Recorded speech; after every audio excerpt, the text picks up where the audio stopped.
Hey y'all, welcome back to Right at the Wire. Well, as part of our Breeders' Cup Handicapping series, today we're going to be looking at the Juvenile Fillies turf.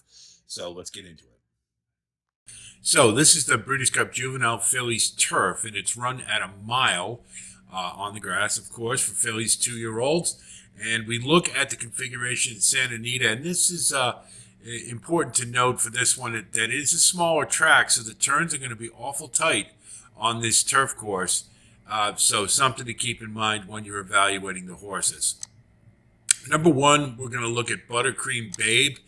This is one trained by Mike Maker, and you get Luis Saez aboard, who's an excellent jockey. He hasn't rode this one yet. Uh, you can see that she has been getting progressively better. And you always like to see that with 2 year olds, and has run at the distance in the Surfer Girl. And you see that was her best effort. But do note the speed figure was a little low. And probably that is attributed to the fact that the pace was pretty slow on the front end that Dreamfire set. And but Buttercream Babe was game and fought her all the way around the track. Just couldn't quite get to her. Um, I could kind of go either way with this one. Another step forward, perhaps would put in the mix, but I still think is a little slow. And again, the California turf horses haven't traditionally aren't very good. And this year, I don't know. I like Dreamfire to a degree, but I could kind of go either way with Buttercream Babe. And at 30 to 1, maybe it's worth a shot. I'll leave that up to you. Number two is Flattery, trained by Peter Yurton, who's red hot, and can't overlook him, especially with J.J. Hernandez aboard. You see they have been clipping at 42%. So they're 5 out of 12. So that's pretty damn good. And Juan Hernandez, really nice turf rider at 22%. So you have some positives there. The problem is that the speed numbers really aren't there. And you see, the one positive you can say is this one's run at the distance 3 times and around this track, but was coming from off the pace into a slow pace. And you see, it kind of compromised her position a little bit, ended up with third. Her prior 2 races, there was pace to run to, and she won them. So this is a closer. This is one that'll be coming from the clouds. At 20 to 1, a decent price. I would think more for the exotics than anything else, but there's a lot of, with the Europeans in here, it's a pretty classy affair, and so that might be a little over her head. But wouldn't underestimate it. Again, for the price, I might put underneath. Buku is a horse that I really liked previously. You see in the Jessamine, I thought that was a really nice effort. And this one seeming has been getting better steadily. Rigney Racing, Phil Bauer, good solid trainer in Kentucky in particular. And you see with Martin Garcia aboard, they've been at a really good clip. I like this horse a lot. I'm just not sure she's good enough right now to handle the Europeans. And that's really my only issue. At 6 to 1, I think that's a little short for me in this race. However, I could see this one getting underneath. I'm not confident that as a win candidate necessarily, but I think this is one that you can use. I just don't really like the price, and that's really my only issue, but I do like this horse. Long is one that's I don't think we can sleep on. Number one, you see that this one was purchased privately and sent to Phil D'Amato. So I think that's a good sign. I think that shows expectations. I think they've been pointing to the Breeders' Cup with this one. And the French imports usually do pretty well in the Breeders' Cup. Now, you can see that she's by Star Spangled Banner, whose average winning distance is 6.9. I think the mile distance ought to be okay for this one. I'm not worried about that. You do see that she has been running predominantly on soft and heavy turf, so fitness shouldn't be an issue, but we don't know how she handles firmer turf. The fact that they brought her over here in a purchase, I think maybe is a pretty good sign. And her last race was a decent one, and she's been running in some good class races. And so all those things considered, particularly since Phil D'Amato is like the turf king in California, and he's 28% first at a route. At 15 to 1, I think Long provides excellent value, so I think you have to use. Content is a little bit of a mystery in a couple respects. Aiden O'Brien and Ryan Moore are lights out together. I think that's a really good sign that Ryan Moore is aboard this one. The A-level connections. This one's by Galileo, so the more ground, the better. And you can see it's already gone a mile. Granted, it was probably around, I'm fairly certain that was a straightaway. Wasn't able to see that that's the Staffordstown stud. But it looks like the results have been kind of mixed. And you do see that she did win on soft turf, but has run on firmer and won on that as well. So I'm going to assume that the surface isn't going to be an issue, really. Her effort in the Chesham Stakes back in June at 7 furlongs wasn't much to write home about, and I think Pearls and Rubies would be sort of a middling player here. So I do wonder about the class level, but this does seem to be one that the longer, the better. And if Aiden O'Brien chose to bring this one over and puts Ryan Moore aboard her, I'd have to believe that they're serious. And at 15 to 1, that's a nice price, so I think you have to use. Porta Fortuna has been one of the better 2-year-olds over in Europe. Saw her run at Ascot in the Albany Stakes, which she won. You see that she has yet to go around 2 turns, but being by Caravaggio, I'm not worried about that. You also see that class level wise that she's been running in some pretty high quality races, 3 grade 1s in a row, and has acquitted herself pretty well, winning the last one. Although I probably not quite as good a group as she did run when, say, she was going against Bucanero Fuerte, who's one of the better 2-year-olds.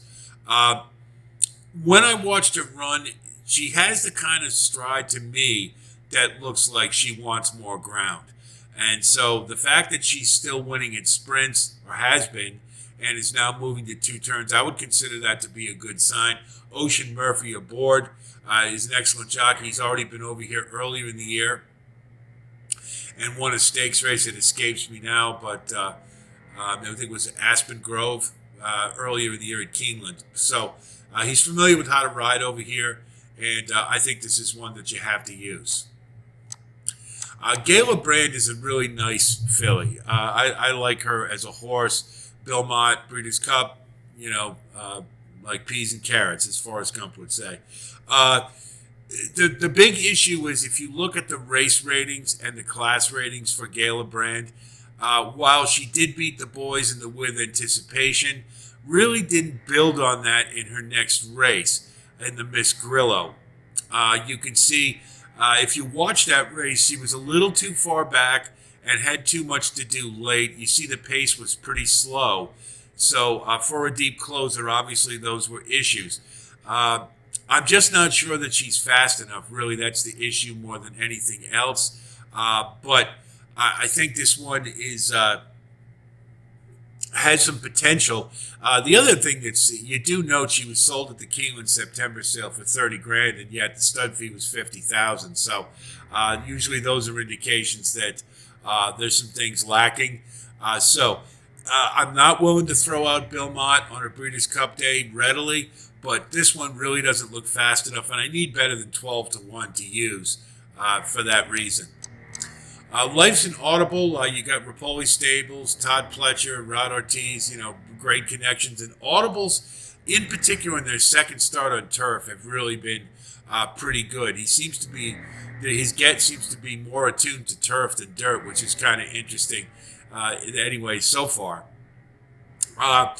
This one really hasn't been running against very much. You do see steady improvement, and that is a positive. But I think this one's going to need a much bigger step up in order to be competitive here. The incremental improvement, if she does what she's been doing, she'll get a little better, but I don't think it's going to be enough to win this race. 15 to 1, though, you want to take a stab and throw her under, okay. But with those connections, I'm fairly certain she's going to be an underlay. Carla's Way is a horse that I really like. That Rockfell Stakes, she drew away from that field with authority and looked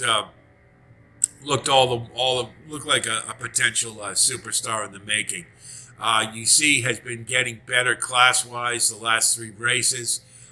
She started off her career with a really big effort in a maiden to indicate some precocity and some talent. The Albany Stakes wasn't much, but those are 17 horse field. And it's a straightaway, so I can forgive that a little bit. But since the layoff that they gave her, she has been improving steadily. And you see the race rating has stayed the same, but the class rating is getting better. So I think this one is on the upswing. And at 6 to 1, I think is a really good price. Probably going to be up near the lead. And I don't see that there's going to be a whole lot of challenge for it. So this one could wire the field very easily, like Carla's Way. Austere, Brendan Walsh, Tyler Gaffleone. Great combination. It's hard to overlook them. But that could, her 2 races that she's won really didn't beat very much at all. And certainly is on the upswing, did improve from her maiden win to the next at the distance. So those are all positive things. And she won at 2 turns first asking. You got to like that. But it doesn't look like to me that she has the requisite speed. Now, coming off the layoff, it's a 2-year-old. She's likely to perhaps run better or improve. You've got A-level connections. I want a little better price than 12 to 1, though, just my opinion. But I could see using Austere. I just kind of like others better. She Feels Pretty is a nice horse. He's trained by Cherie DeVoe, having a really nice year in Lael Stables. They own Barbaro, and they're always a nice outfit. They bring out quality get. This one hasn't done anything wrong. It's 2 for 2. The Natal Mistakes I thought was extremely impressive. I thought she ran a really solid race and had to pick her way through traffic, showed a lot of maturity. And you can see she's been in 2 key races in a row, so there's been some class there. You got the Hall of Famer Johnny Velasquez aboard, and with Cherie DeVoe, they're 2 out of 3. I really like She Feels Pretty. If the Americans are going to do it, I think this might be one that can do it for us. Needs another move forward, I think, but it looks to be very possible. So at 4 to 1, I think that's good value. Definite win candidate to me. Hard to Justify. Chad Brown, Flavian Pratt, great connections. The last race was pretty good in the Miss Grillo, but note the race rating. It really wasn't much in that race. And really, that's the issue to me with the Americans. I don't think we have horses who are running at the same class level as those of the Europeans. Hard to Justify, I think, looks pretty good. Will be up near the lead. And you always like to see that note of Gamely in the last race. And would need to step up in class, and it's very possible. Could very well do it. I'm just a little reticent. I don't know that Miss Grillo field was that great, and that's really what's holding me back. At 6 to 1, that's a little short for me in comparison to what she's running against, but I certainly wouldn't talk you out of it if you wanted to use her. Dreamfire is likely to be the speed. It's going to be compromised by the 13 hole. That's a tough post to come from to get the lead. However, this one's undefeated, so you certainly have to consider. It is interesting to me that she's running in the turf as opposed to the Juvenile Fillies. That may be because they don't want to deal with Tamara. I'm not sure. But the Surfer Girl, again, I didn't think that was that great a race, but I do think Dreamfire did show some grit, and you like to see that for sure. She's going to have to be dealing with Hard to Justify and Carla's Way, which I think are an upgrade from Buttercream Babe as far as pace pressers. So I do wonder if she's got another move in her to go forward. But of the California horses, I probably consider this to be the one who has the best chance to hit the board, but I think needs to step up speed-wise considerably. Le Pavot is one that we've seen run And again, another French invader. She has run on only soft and heavy turf, so we don't know how she does on firm. But the French imports have done pretty well when they've come over for the Breeders' Cup. And that Marcel Boussac I thought was a pretty good race. Opera Singer's a monster, but Le Pavot closed well and looked in good form. And you can see has 3 wins already and has never been out of the money. So I consider this one to be a contender, likely going to come from off the pace. And I think this is one you certainly have to use. As far as the also eligibles go, excuse me, I really like Go with Gusto, and if this one draws in, I think you have to use. I was behind Carson's run and My Boy Prince, but closed really well, showed a nice turn of foot, and with a move forward, I think could be a competitor in this race. So if Go with Gusto draws in, I would definitely use. Mo Fox Given. Leonard Powell is a good trainer. But he was better at Del Mar. He's a little cold at Santa Anita. You do get Frankie Dettori aboard, which is always a plus. But this one really hasn't run against much, and this would be a huge step up in class. So if Mo Fox Given draws in, I would probably pass. So from the field, these are the ones that I think we ought to pay attention to and use. They're going to be dominated by the Europeans. I just think they have more class and seem to be further along than we are. There's the most notable American 2-year-old, I think, is She Feels Pretty.